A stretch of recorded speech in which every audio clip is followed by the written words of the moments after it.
In the meantime, when a crowd of many thousands had gathered, so that they were trampling on one another, Jesus began to speak first to his disciples, saying, "Be on your guard against the yeast of the Pharisees, which is hypocrisy. There is nothing concealed that will not be disclosed, or hidden that will not be made known. What you have said in the dark will be heard in the daylight, and what you have whispered in the ear in the inner rooms will be proclaimed from the rooftops. I tell you, my friends, do not be afraid of those who kill the body and after that can do no more. But I will show you whom you should fear. Fear him who, after your body has been killed, has authority to throw you into hell. Yes, I tell you, fear him. Are not 5 sparrows sold for 2 pennies? Yet not one of them is forgotten by God. Indeed, the very hairs of your head are all numbered. Don't be afraid. You are worth more than many sparrows. I tell you, whoever publicly acknowledges me before others, the Son of Man will also acknowledge before the angels of God. But whoever denies me before others will be denied before the angels of God. And everyone who speaks a word against the Son of Man will be forgiven, but anyone who blasphemes against the Holy Spirit will not be forgiven. When you are brought before synagogues, rulers, and authorities, do not worry about how you will defend yourselves or what you will say. For the Holy Spirit will teach you at that time what you should say." Someone in the crowd said to him, "Teacher, tell my brother to divide the inheritance with me." Jesus replied, "Man, who appointed me a judge or an arbiter between you?" Then he said to them, "Watch out. Be on your guard against all kinds of greed. Life does not consist in an abundance of possessions." And he told them this parable. The ground of a certain rich man yielded an abundant harvest. He thought to himself, "What shall I do? I have no place to store my crops." Then he said, "This is what I'll do. I will tear down my barns and build bigger ones, and there I will store my surplus grain. And I'll say to myself, you have plenty of grain laid up for many years. Take life easy, eat, drink, and be merry."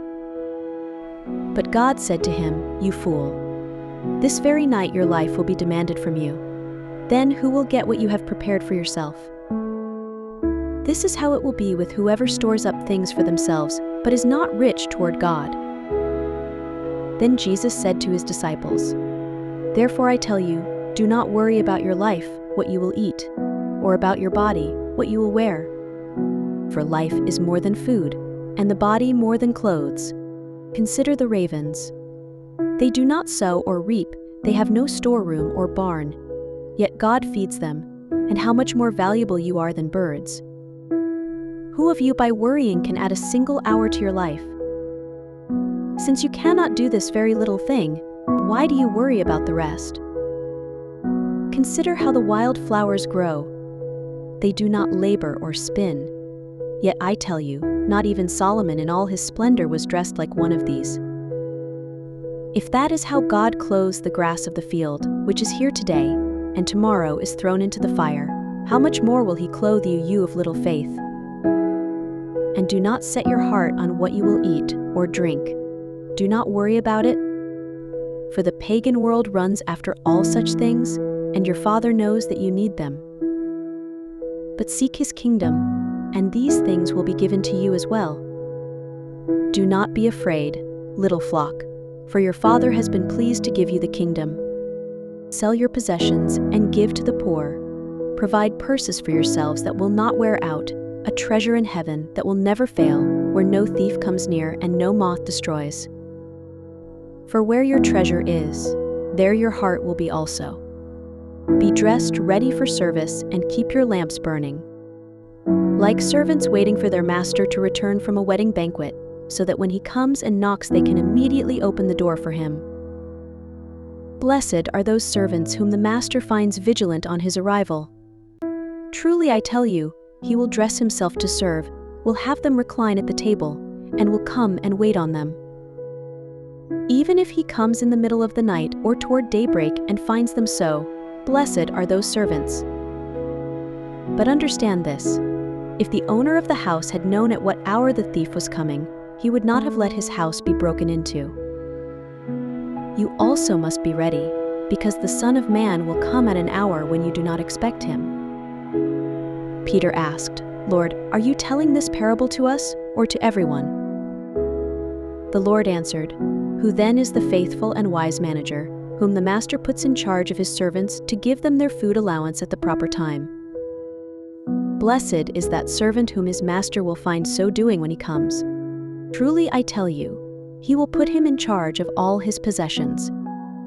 But suppose the servant says to himself, 'My master is taking a long time in coming,' and he then begins to beat the other servants, both men and women, and to eat and drink and get drunk. The master of that servant will come on a day when he does not expect him, and at an hour he is not aware of. He will cut him to pieces and assign him a place with the unbelievers. The servant who knows the master's will and does not get ready or does not do what the master wants will be beaten with many blows. But the one who does not know and does things deserving punishment will be beaten with few blows. From everyone who has been given much, much will be demanded, and from the one who has been entrusted with much, much more will be asked. I have come to bring fire on the earth, and how I wish it were already kindled. But I have a baptism to undergo, and what constraint I am under until it is completed. Do you think I came to bring peace on earth? No, I tell you, but division. From now on there will be 5 in one family divided against each other, 3 against 2 and 2 against 3. They will be divided, father against son and son against father, mother against daughter and daughter against mother, mother-in-law against daughter-in-law, and daughter-in-law and daughter-in-law against mother-in-law."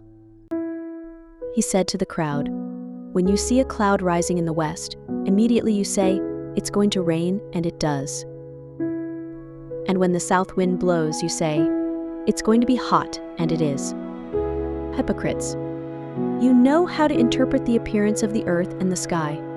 How is it that you don't know how to interpret this present time? Why don't you judge for yourselves what is right?